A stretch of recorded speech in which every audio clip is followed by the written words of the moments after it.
রাত ৩টে, একটা ফাঁকা হোটেল, লম্বা নিঃশব্দ করিডোর, আর তোমার সামনে দাঁড়িয়ে রয়েছে একটা পুরনো লিফট। তুমি লিফটের বোতাম টিপতেই দরজাটা টং করে খুলে গেল। কিন্তু তুমি ভিতরে ঢুকে বুঝলে এই লিফটটা যেন ঠিক লিফটের মতো নয়। এটা সেই জায়গা যেখানটাতে ঠিক শহুরে কথায় যদি বলা হয়, এখানটাতেই কল্পকাহিনী আর বাস্তবতা এক সরল রেখায় চলে। এই গল্পটা শুরু হয় একটা গেম দিয়ে, আর শেষ হয় একটা অজানা মেয়ের রহস্যময় ফুটেজ দিয়ে। নমস্কার বন্ধুরা, আমি সৌরভ। আজকে তোমাদের সামনে নিয়ে এসেছি দ্য এলিভেটর গেমের একটা গল্প। ইন্টারনেটে বহু বছর ধরে একটা রটনা রয়েছে। একটা গেম আছে যার নাম এলিভেটর গেম। এটার জন্য একটা প্যাটার্ন ফলো করতে হয়। যদি তুমি সেটা মাঝরাতে ঠিকঠাক করতে পারো, তাহলে তুমি পৌঁছে যেতে পারো অন্য একটা দুনিয়ায়। এই যে প্যাটার্নটা, এটা কিন্তু একটা নির্দিষ্ট সংখ্যা অনুসরণ করে: ৫, ২, ১০, ৫, ১, ৪। ঠিক এই প্যাটার্নে যদি তুমি তলার বোতাম টেপো, তাহলে কিন্তু লিফট আর এই পৃথিবীর নিয়ম মানে না।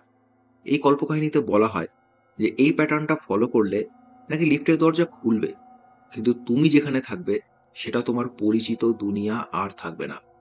তুমি দেখবে যে আশেপাশের সব জিনিসপত্র একদম স্বাভাবিক রয়েছে, কিন্তু ঘরের আলোটা একটু অন্যরকম, বাতাসটা বেশ ভারী, চারিদিকে একটা অদ্ভুত ভারী নিস্তব্ধতা। এবং সব থেকে শিউরে ওঠার মতো অংশ হলো, এই লিফটে 10th ফ্লোরে একজন মহিলা ওঠে। তিনি কোনো কথা বলবেন না, তিনি তোমার দিকে তাকাবেনও না, কিন্তু তুমি যদি তার দিকে তাকাও, তাহলে সেই কাহিনী অনুসারে তোমার আর বাস্তব দুনিয়ায় কোনো দিন ফিরে আসা সম্ভব হবে না। বাস্তবে কিন্তু এটা একটা শহুরে গল্প, কিন্তু এটার ভয়ের পরিধি এতটাই বিস্তৃত যে কেউ কিন্তু মাঝরাতে কখনো এই প্যাটার্ন ফলো করার চেষ্টা করে না। তাদের মনে ভয় আছে, যদি সত্যি হয়ে যায় সেটা। এতক্ষণ তোমাদের মনে হতে পারে যে আমি একটা সাধারণ গল্প বলছি তোমাদের ভয় দেখানোর জন্য। বেশ, তাহলে আসা যাক এলিসা ল্যামের ব্যাপারে। এলিসা ল্যাম সেই সিসিটিভি ফুটেজ যেটা মানুষ আজও ভুলতে পারেনি। এটা সেই ফুটেজ যেটা আজও অনেক মানুষের মনের মধ্যে গভীর একটা দাগ রেখে গেছে। সালটা 2013, ইউএস এর সেসিল হোটেল। এই হোটেল নিয়ে কিন্তু এর আগেও অনেক রটনা ছিল। এখানটাতেই উঠেছিলেন এলিসা ল্যাম, ছিলেন বেশ কিছুদিন, তারপরে হঠাৎ করেই তিনি নিখোঁজ হয়ে যান। পুলিশ আসে, তদন্ত শুরু হয়, কিন্তু এরপরেই আসে সেই রহস্যের জায়গা। পুলিশ তদন্তের জন্য যখন সিসিটিভি ফুটেজ দেখে, তারা বেশ অস্বাভাবিক কিছু জিনিস দেখতে পায়। ফুটেজে দেখা যায় এলিসা লিফটের ভিতর ঢুকে বারবার বোতাম টিপছে, কিন্তু লিফট নড়ছে না, দরজা বন্ধ হচ্ছে না।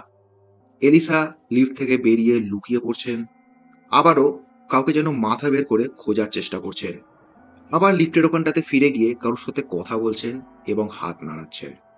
কিন্তু সেই সিসিটিভি ফুটেজে এলিসা ছাড়া আর কাউকে দেখা যাচ্ছে না। এই যে ফুটেজ, এই ফুটেজ পুরো ইন্টারনেটকে শক করে দিয়েছিল। এই ঘটনার কয়েকদিন পরে হোটেলের ছাদের জলের ট্যাঙ্ক থেকে এলিসা ল্যামের ডেড বডি পাওয়া যায়।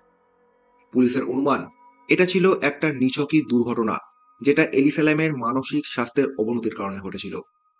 কিন্তু ইন্টারনেটে দেখা সেই বহু মানুষের বিশ্বাস, এই যে সিসিটিভি ফুটেজ, তার সাথে এলিভেটর গেমের প্যাটার্নের খুব মিল ছিল, যেই কারণে এই ফুটেজটি এত বেশি রহস্যময়।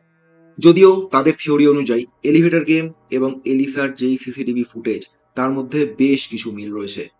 লিফটের অস্বাভাবিক আচরণ, বারবার করে বোতাম টেপা, লিফটের না চলা, এবং সব থেকে বড় কথা হলো অদৃশ্য কারুর সাথে এলিসার কথোপকথন। মানুষ বরাবরই কিন্তু রহস্য ভালোবাসে, আর সেটা যখন কোনো কল্পকাহিনীর সঙ্গে মিলে যায় বাস্তবতার সাথে, তখন মানুষ আরো বেশি পরিমাণে কিউরিয়াস হয়ে পড়ে।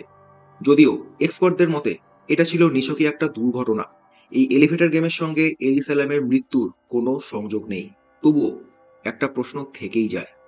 এলিসা সেই সিসিটিভি ফুটেজে কাকে বারবার করে খুঁজছিলেন? কিন্তু সব রহস্যের সমাধান সবসময় সম্ভব হয় না, এবং মানুষকে ভয় পাওয়ানোর জন্য একটা ছায়াই কিন্তু যথেষ্ট। তাই যদি আপনার কখনো মনে হয় যে আপনি এলিভেটর গেম খেলতে চান, এই প্যাটার্নটি ফলো করতে চান, তাহলে একবার এলিসা ল্যামের সেই ফুটেজটি দেখে নেবেন। হয়তো আপনিও কাউকে খুঁজবেন মাঝরাতে সেই লিফটের মাঝখানে।